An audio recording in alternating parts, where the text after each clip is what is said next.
Alright, hello everybody. Haven't done a video in a few weeks. Too busy, too lazy, whatever. So I have now a bunch of over the board games I haven't gone through. Let's start with the Torment. I played previous weekend. So it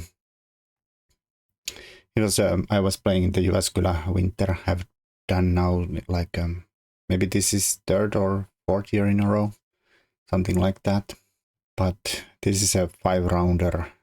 I think this year they had a little shorter time control, only 90 minutes plus 30-second increment, no extra time after 40th. I feel like there has been, you have gotten that extra time in previous years.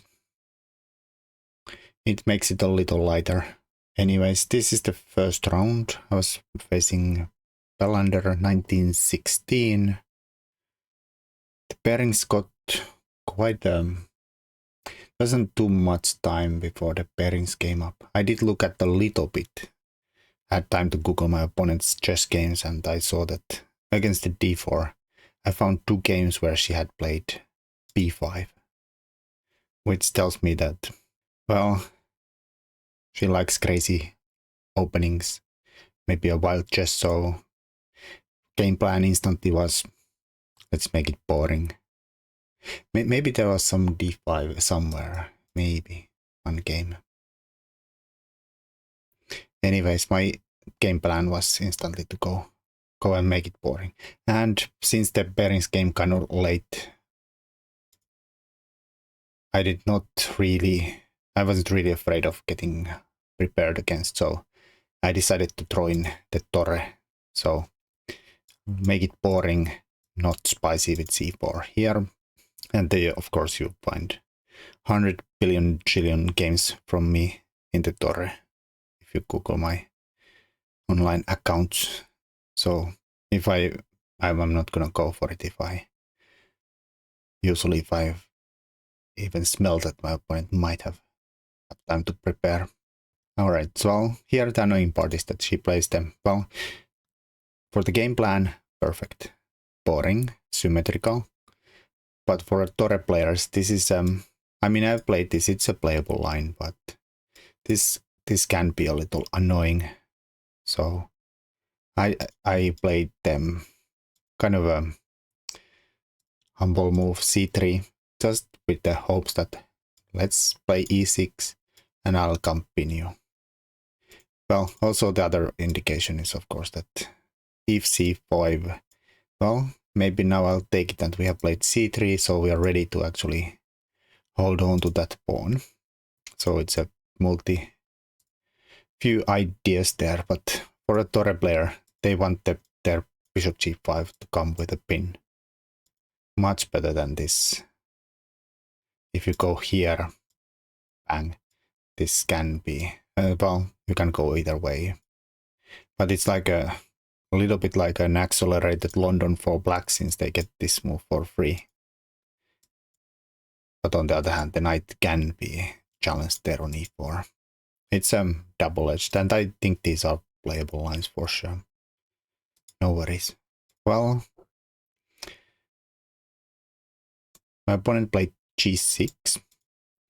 And then again, I don't, well, this is playable still, but I don't want to go to Torre anymore.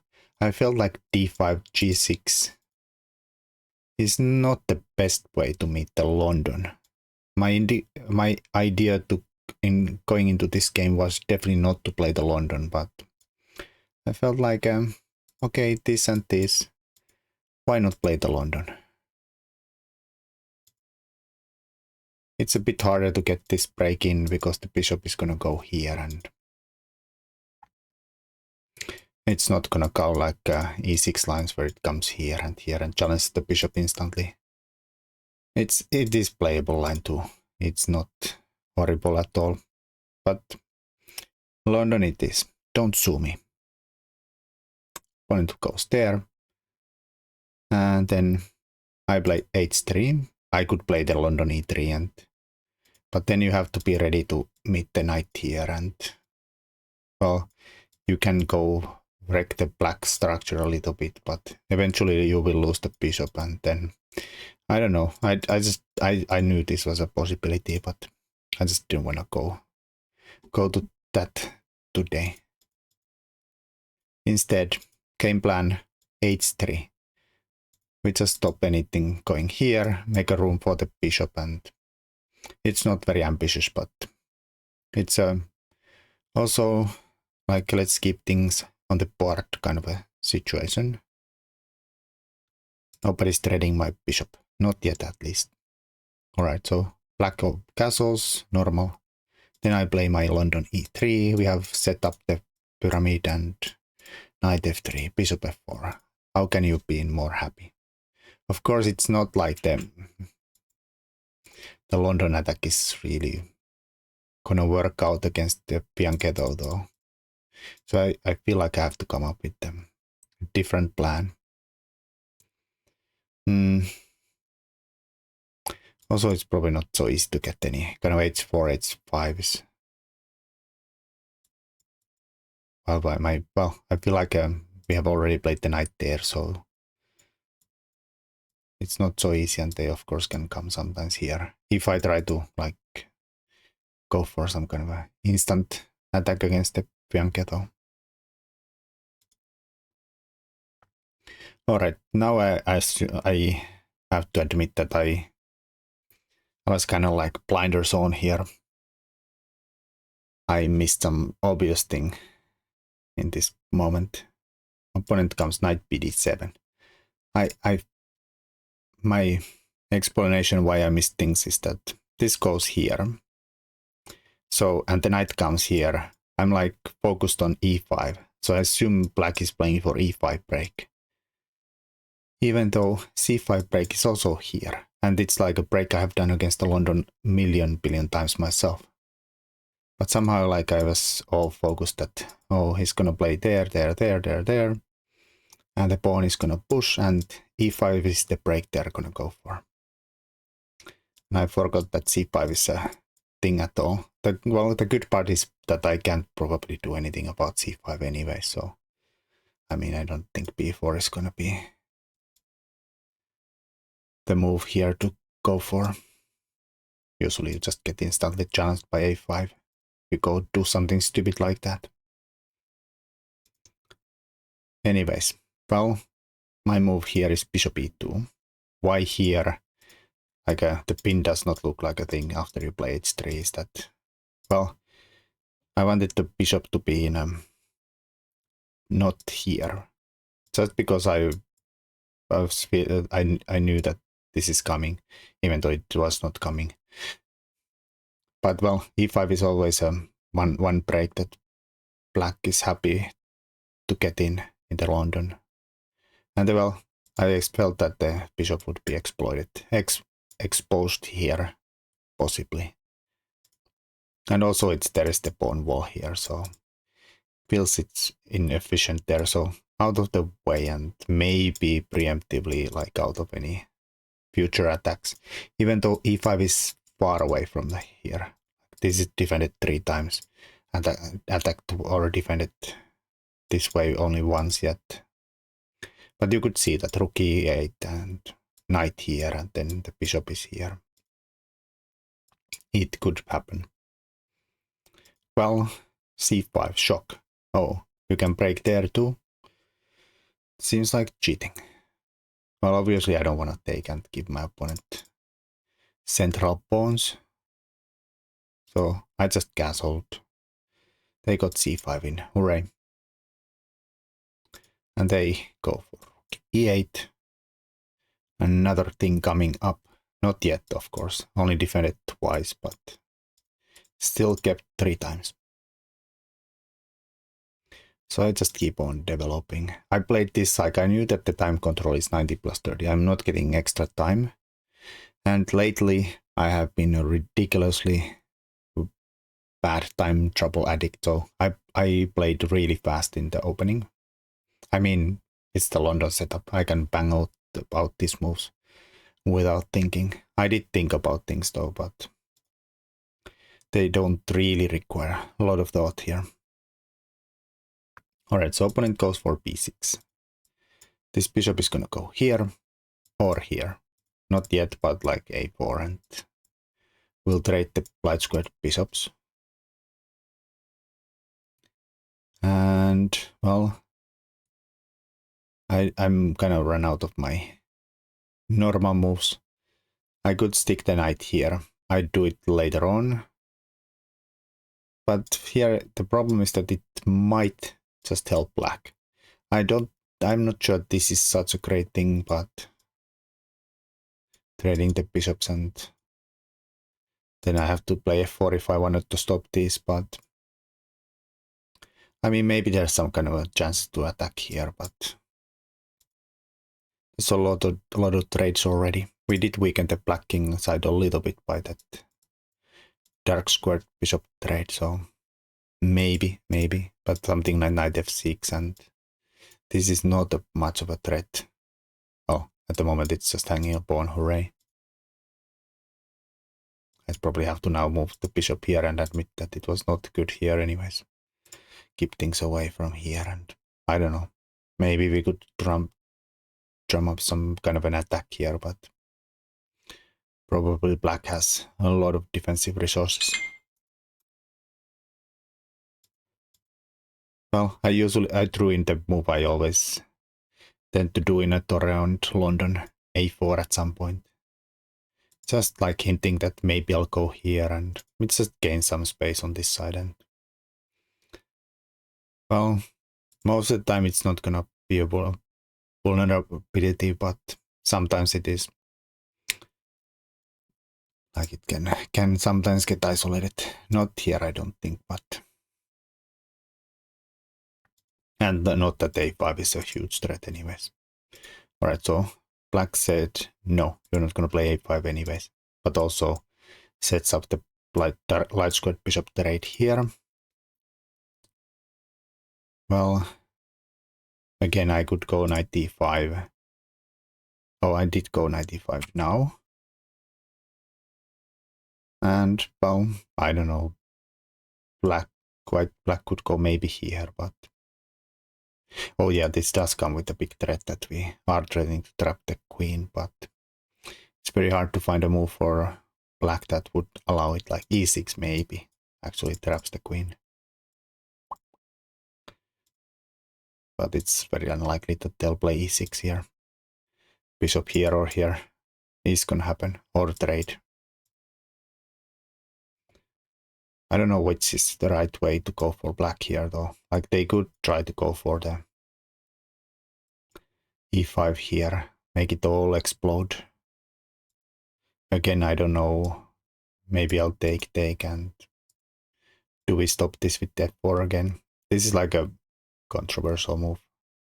It's probably okay here since the king is unlikely to get killed on the dark squares, which this does weaken a lot with h3 played and weak e3, g3. But I don't know if black can exploit those holes very easily here. So probably kind of a safe-ish f4, but also maybe not so dangerous. Well, my opponent played bishop b7. Maybe mistake. I think they could have gone straight up here because they moved there the next move. They did think a long time here after I played bishop b5. Just a bit of an awkward move to throw in the annoying pin, and I mean this is maybe some kind of a threat to get the bishop pair. I don't know. Is the bishop pair gonna be such a great thing in a kind of a halfway locked up position? Anyways, they decided that, oh, bishop b7 probably lost the tempo. Why I'm not trading those bishops? I mean, bishop here sometimes supports some kind of a knight jumps to e4. And I don't know, sometimes you even get some kind of structure where pop, pop, pop, pop. White gets doubled pawns here and black gets some like a doubled pawns here, and then it's like a double thingy. Which can be bad, good, or completely even. depending on things. Alright, so I went here. Okay, I played here queen e2. I don't know if it would have been smarter to take and go queen e2. Probably doesn't make a lick of difference. Maybe this way I get to force them queen to b5 where I wanted to end up. Well, they took. Yeah, I think it would be the same, right? If the rook went back. I took, attack the rook. If it went back, I'll go here. Then we are in exactly the same position. Of course, they might have some kind of a different move like c4.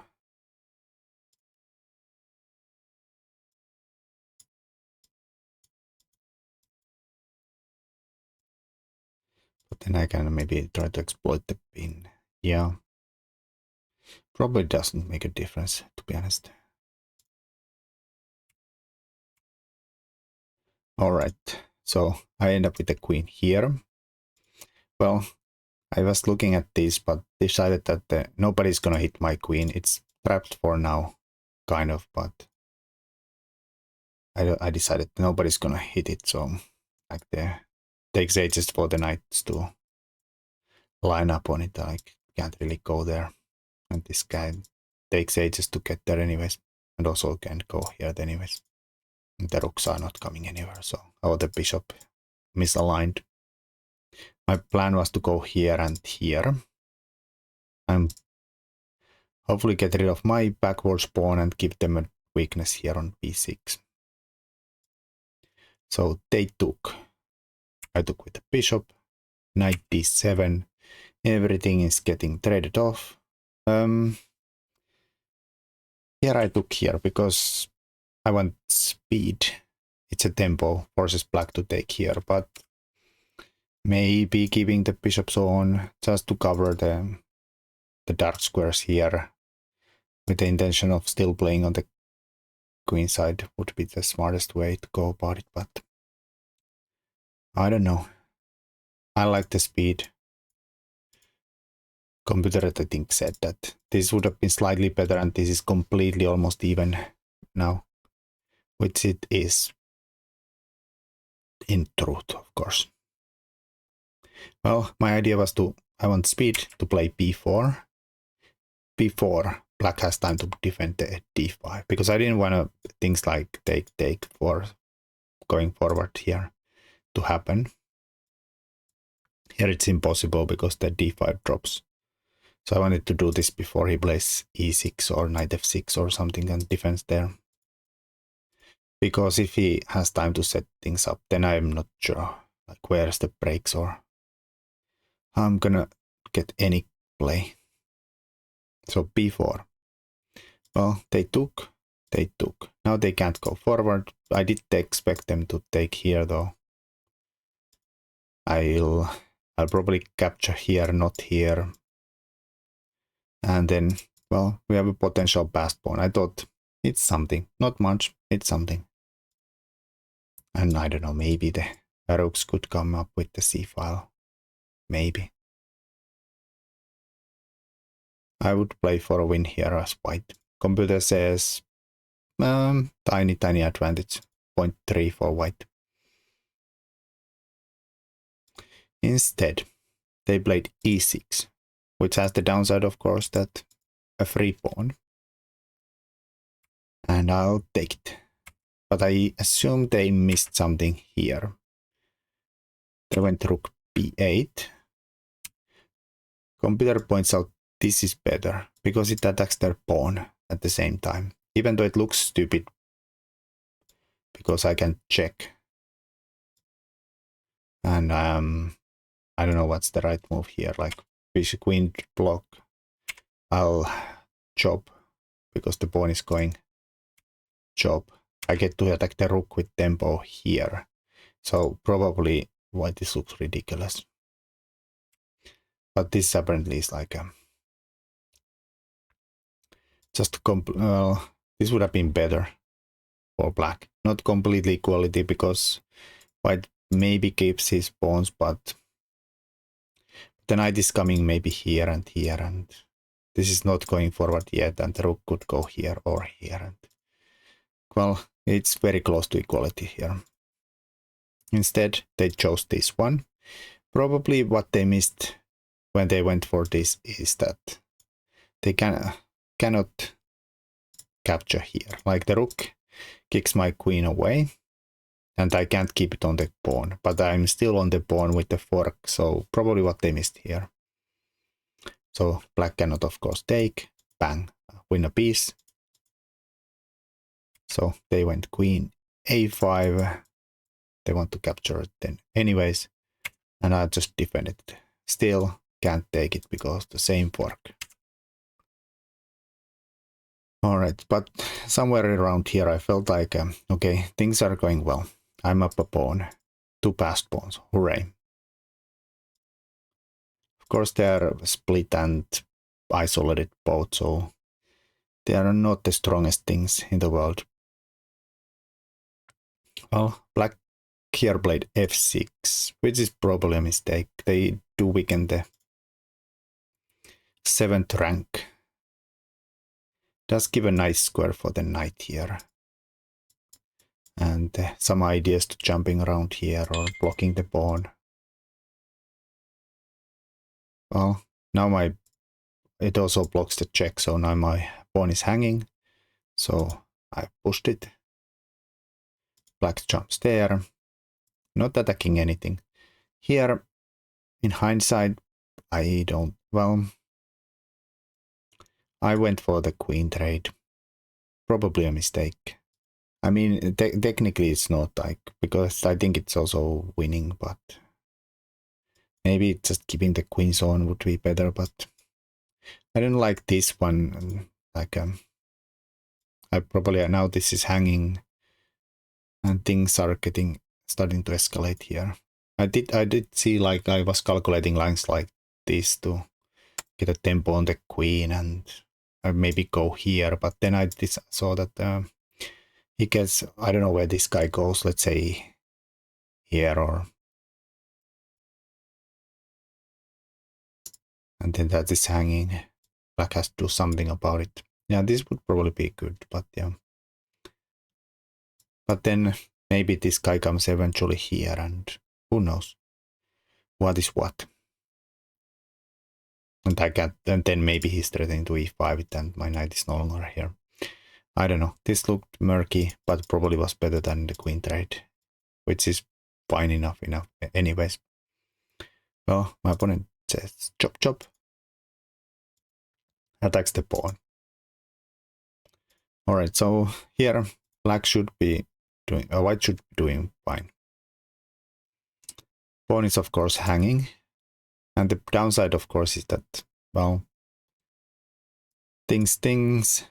Oh, he attacks this, and I don't really know how to keep defending all my things.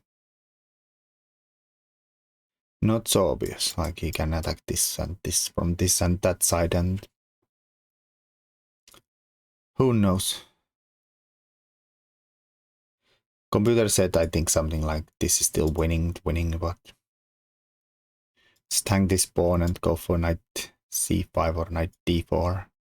Maybe this is better because it's a tempo, and then we take here and then come here, and it's all good.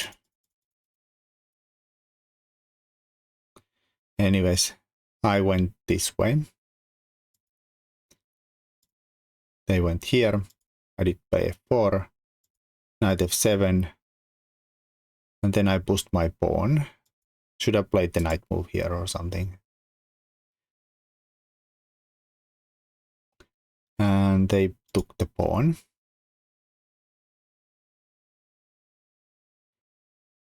Now, this was apparently the best, or something like knight b3, but...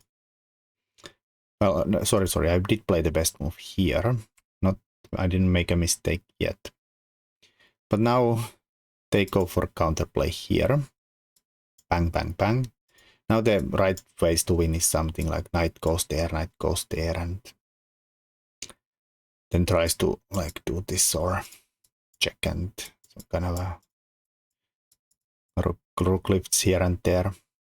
Like the king gets into trouble if he goes there, and then this gets to defend the pawn with tempo, and this was something like we have to sack things, and I don't know where black goes, but something this way, and king should probably not go to the back rank, but then we can take the pawn back, and white is in control, the pawn is defended well, and the rooks are not stuck because there's 3 defenders, and then this knight is completely immobilized anyways.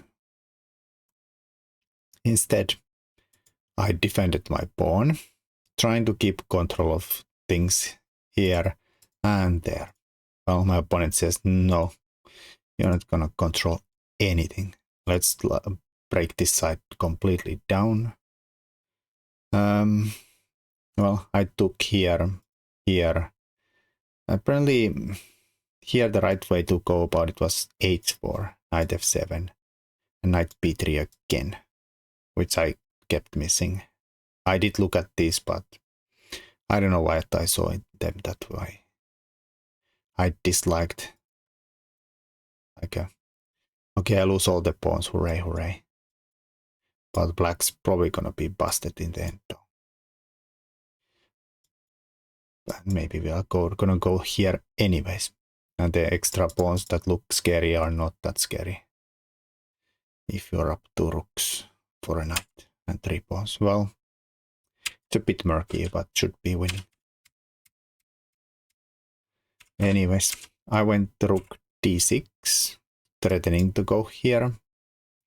So white has no time, black has no time to go take the pawn, because then he has no way of defending this, except they have...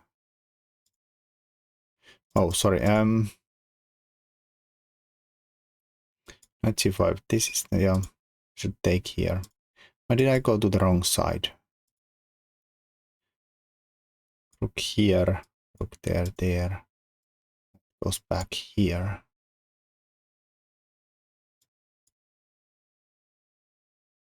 Okay, I'm not just looking at the computer line, but it says that this is a draw. Now he has the famous perpetual threat here. And there's nothing I can do about it, apparently. Unless I take, or black takes here, but they just dodge out. And I can't stop this. Okay. Let's white promote, but there's nothing he can do about stopping this threat here. And going to the corner is even the worst. White should just end up in a perp here. Horrible.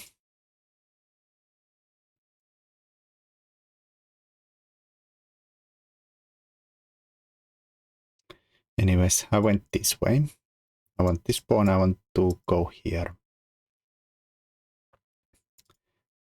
And here they should play rook a7. And then I check first or play here. Maybe want to cover this square here. Knight comes here, here, there, and probably rook c6, there, and chop, chop, chop, chop. This is like a game continuation. This is what happened in the game. And it should be draw, but it's not obvious at all. Like after this is where we went, right? Yep.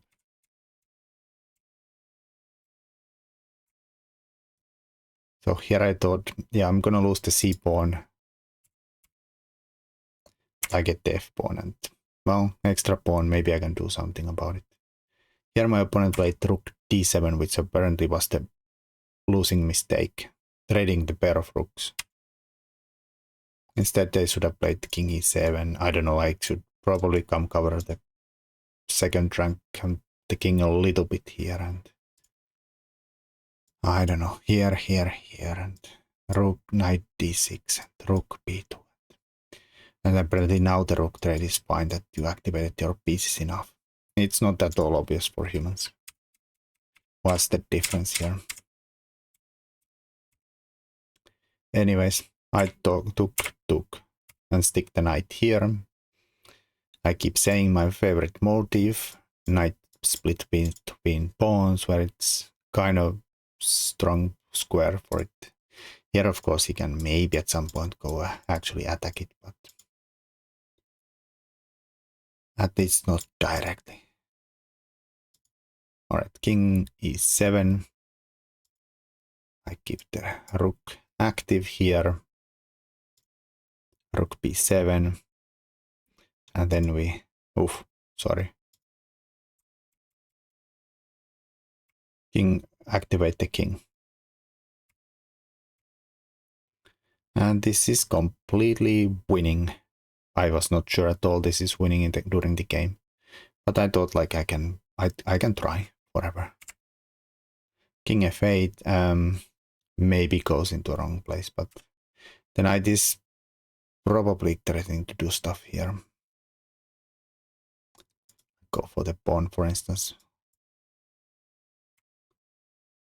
Anyways, that's not good place for the king. Now he can't go here, of course, because the knight gets pinned. And I am threatening to go here. Pick up the pawn with some kind of ideas that we take. So here they defended the knight f6 with a little bit of a skewer tactic here. So I went knight here instead. It doesn't really matter what they do here. They did choose the worst square that because if it loses instantly. Something like rook f1, king e4, they can go for this and white can pretty much ignore it. Like something like knight e here, rook e8, knight there, knight f5. There's mates and defense here, and it's generally just a pain. It is just horrible. Anyways, instead, they chose the worst square on the board. Well, technically. Probably hanging the rook is even worse, but white now wins material, big material by force. Knight e6. And why is it unfortunate is that if king goes here, it's a pork. And knight is covering this square though, so king has to go either way. And here he loses the knight. Horrible. We take it with something, and now we're up a pawn and a knight. Even I would assume that we are winning now. Not a good game. Even though it was technically okay, but I did let the queen slip away in a few times. Like hanging the pawns, even though it's not obvious that like what's the right setup to actually keeping the pawns. There was some nice lines where somewhere like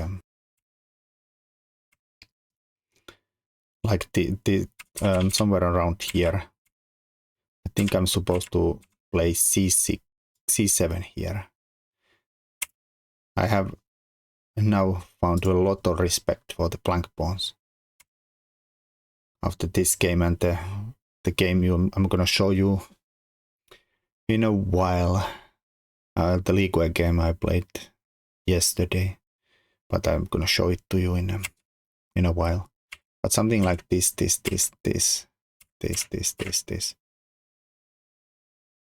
Pawns are even, but white has a fast pawn supported by a rook. And this something like this is just completely winning, which I would not have. Well, just shows that I have to go back to the drawing boards with the end games for sure. Something like here, and then try to make a hole somewhere.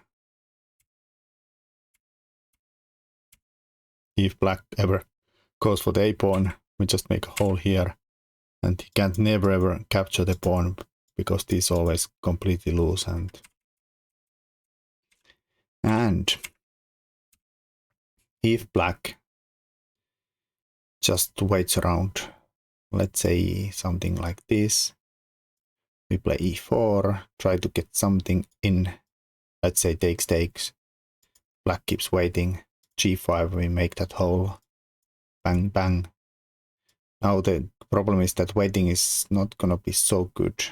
Because if we go here, I just go E5, and if you, let's say, here, try to keep me away. Probably any waiting move here. You have to, eventually, your black's basically out of moves. If you move the rook, I'm just gonna push you further. And now you have to give me some room in. If you go this way, I think this is gonna win easily. And if you go the other way, then we probably can transfer the rook to the side and win the pawn anyways. And, I don't know, whatever. Bang, bang. Or bang, bang, bang, bang. Becomes threats. So, because I lost to a game where my opponent had a blank pawn passer. Not exactly similar, same situation, but not so far away anyways. Yeah, the king, that game there. Well, I'll show it later on, but supported by the rook. Strong. Yeah, I have to learn my endgames again. It's kind of more complicated ones. But yeah, I don't think I have a way to actually hold on to both of them, and I have to decide which one I should keep. And apparently this is the stronger one, even though I assumed this was the stronger one. And it would have been in the game too with the knight jumps around, but black could also have defended better. Well, it was a mess of a game, but the win for the first round, which is often very hard. Anyways, thanks for watching my incoherent ramblings of an analysis. Until next time.